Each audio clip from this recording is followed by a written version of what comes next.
Buenos días y bienvenidos a una clase más del curso de comunicación. En esta oportunidad hablaremos sobre la idea principal y secundarias dentro de un reportaje escrito. Para ello analizaremos el siguiente texto. El uso de los videojuegos por los niños y adolescentes. ¿Tu hijo es un flamer? Como pueden ver, ya este texto lo hemos analizado en un apartado anterior respondiendo algunas preguntas, pero ahora nos vamos a concentrar en un párrafo, que en este caso es el segundo del desarrollo.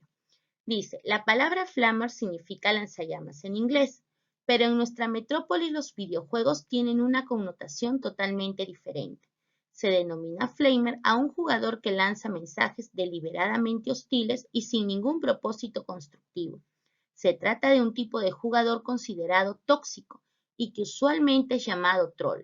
El acto de realizar este tipo de mensajes se le conoce en la jerga de los videojuegos como trolear o flamear. Ahora respondamos la primera pregunta. ¿De qué trata la lectura? Entonces, acá nosotros podemos decir, Miss, trata acerca de un tipo de lenguaje, en este caso es una jerga utilizada en este tipo de juegos, ¿no? De consolas, etc. Ahora pasemos a la segunda pregunta. Si tuvieras que resumir todo el texto en una sola oración, ¿cuál escogerías? Aquí pasamos nuevamente a nuestro párrafo.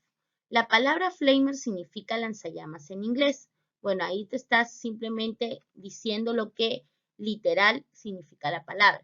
Luego, pero en nuestra metrópolis los videojuegos, al colocar el conector pero ya se está oponiendo a la primera oración. Las descartamos como idea principal. La tercera, se denomina flamer a un jugador que lanza mensajes deliberadamente hostiles y sin ningún propósito constructivo. Podría ser. Siguiente, se trata de un tipo de jugador considerado tóxico y que usualmente también es llamado troll. Si te das cuenta, la segunda está repitiendo lo que dice la primera. Y finalmente, el acto de realizar este tipo de mensajes se le conoce en la jerga de los videojuegos como trolear o flamear. En este caso, la idea principal o la que está resumiendo todo lo anterior vendría a ser la tercera oración. Se denomina flamer a un jugador que lanza mensajes deliberadamente hostiles y sin ningún propósito constructivo. Ahora, en un texto no todas las ideas que lo conforman tienen la misma importancia o jerarquía o nivel. Siempre hay una que va a, digamos, resumir a las demás, porque va a expresar el contenido, la información más importante. A esta idea se le conoce como idea principal. Ahora, organicemos nuestras ideas. Vamos a organizarlas a través de un esquema. Este esquema tiene una particularidad. Comenzamos desde el centro hacia los costados. Iniciamos con la idea principal en la parte central, donde está, se denomina flamer a un jugador que lanza mensajes deliberadamente hostiles y sin ningún propósito constructivo.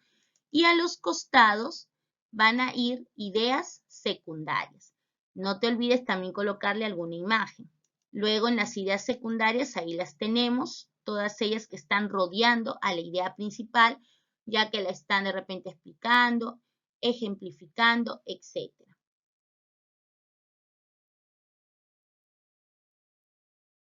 Vamos ahora a conocer un poco más sobre la idea principal y secundarias.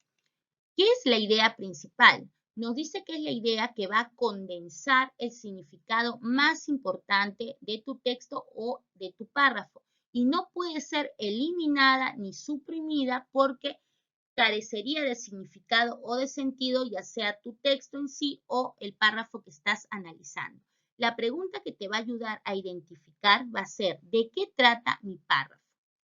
Ahora, ¿qué son las ideas secundarias? Son aquellas que van a explicar y precisar la información de la idea principal. ¿A través de qué? A través de ejemplos, de datos, de fechas, de nombres, de todo aquello que te ayude a complementar y a profundizar más sobre ello. La pregunta que te va a ayudar también es, ¿qué se dice sobre la idea principal? ¿Qué se está diciendo? Ahora, ¿qué estrategias te ayudan a poderla identificar? Uno, es una idea general, es decir, no entra en mayores detalles. Número dos, es amplia y resume el contenido de las demás oraciones. Tres, afirma o niega una idea. Cuatro, se redacta generalmente en forma de una oración y algunas veces en una frase nominal, pero pocas. Y 5 puede ser expresa o puede ser tácita, es decir, puede aparecer literalmente en tu párrafo la idea principal, como también puede ser inferida y no aparecer tal cual. ¿Te acuerdas que hace un momento analizamos un esquema donde la idea principal estaba en el centro y alrededor las ideas secundarias? Pues bien, ahora vamos a analizar el reportaje escrito en general.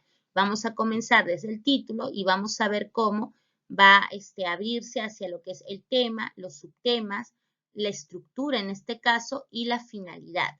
Estamos viendo cómo el tema también a su vez se abre en explicar, ¿no?, el uso excesivo provoca en este caso trastornos mentales de los videojuegos. Luego vemos acá los subtemas, que en este caso son 4, la estructura, que son 3, y finalidad como informar, concientizar, sensibilizar. Y aquí vemos algunas imágenes alusivas al tema. Ahora vamos a ver en sí la estructura del mapa de ideas. Primero tenemos el núcleo o tema central, del cual vamos a partir, que puede ser el título, puede ser el tema o puede ser también una idea principal. Luego tenemos lo que es ideas y conceptos que van dentro de lo que son ya sean cuadrados o círculos, etc. De ahí vamos a ver las líneas y flechas que unen estos conceptos. Y finalmente representaciones gráficas. Hay veces en lugar de colocar, digamos en este caso el concepto, puedes colocar una idea alusiva a él. Ahora, ¿qué es un mapa de ideas? Vamos a ver, es una herramienta cognitiva empleada para representar visual y gráficamente toda la información generada en un texto.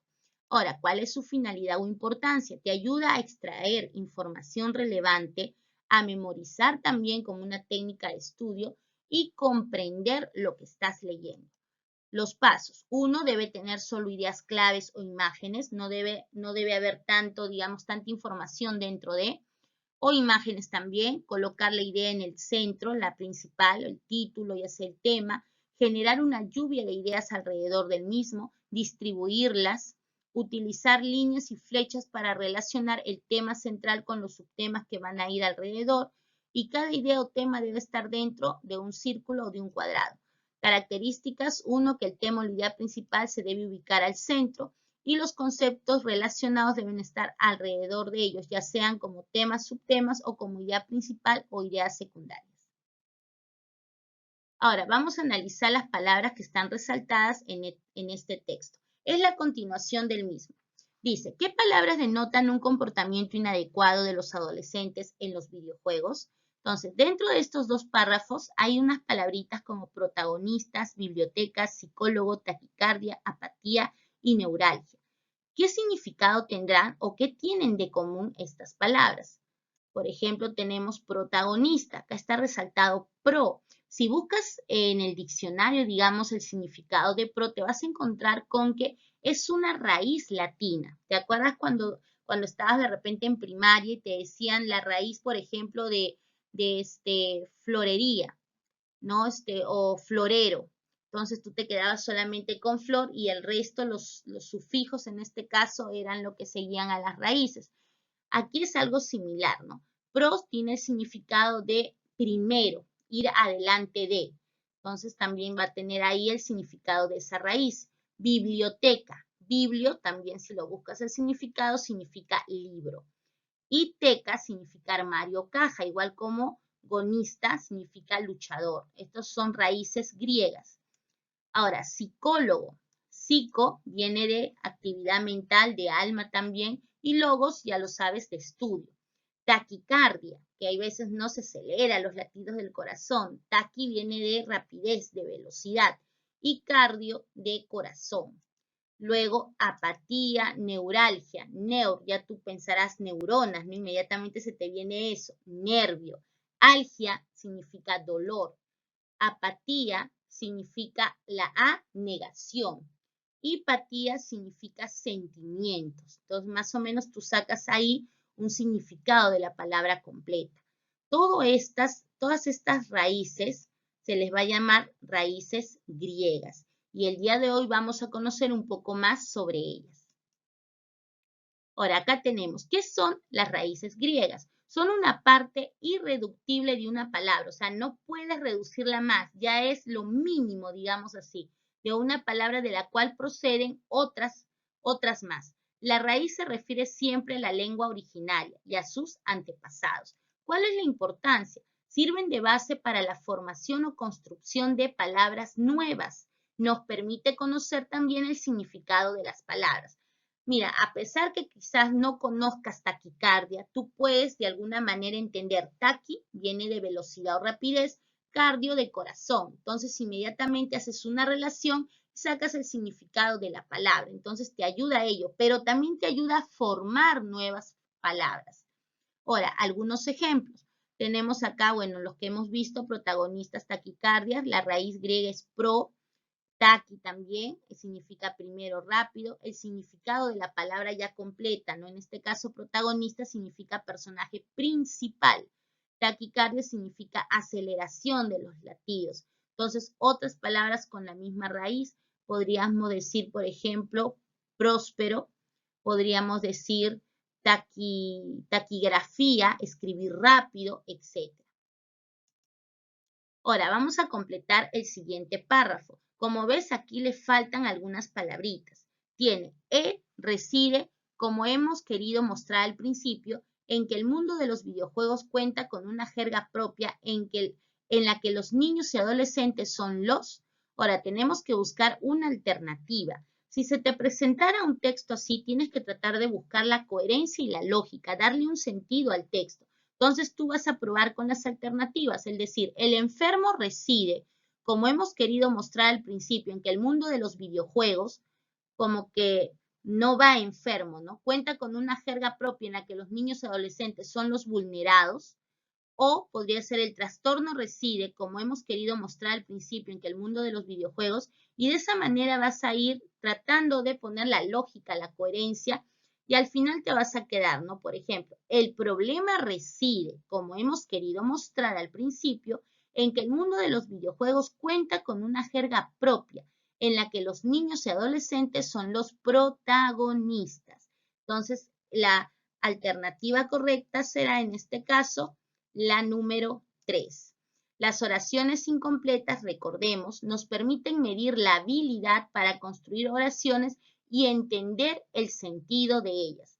Ahora, a continuación te invito a ver más abajito, luego del video, unos esquemas que también te ayudarán a profundizar más sobre este tipo de oraciones. En este caso estamos hablando de oraciones incompletas.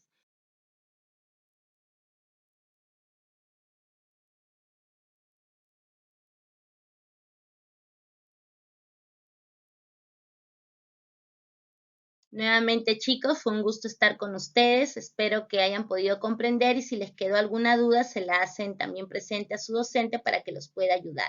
Cuídense bastante y nos vemos la siguiente semana. Hasta luego.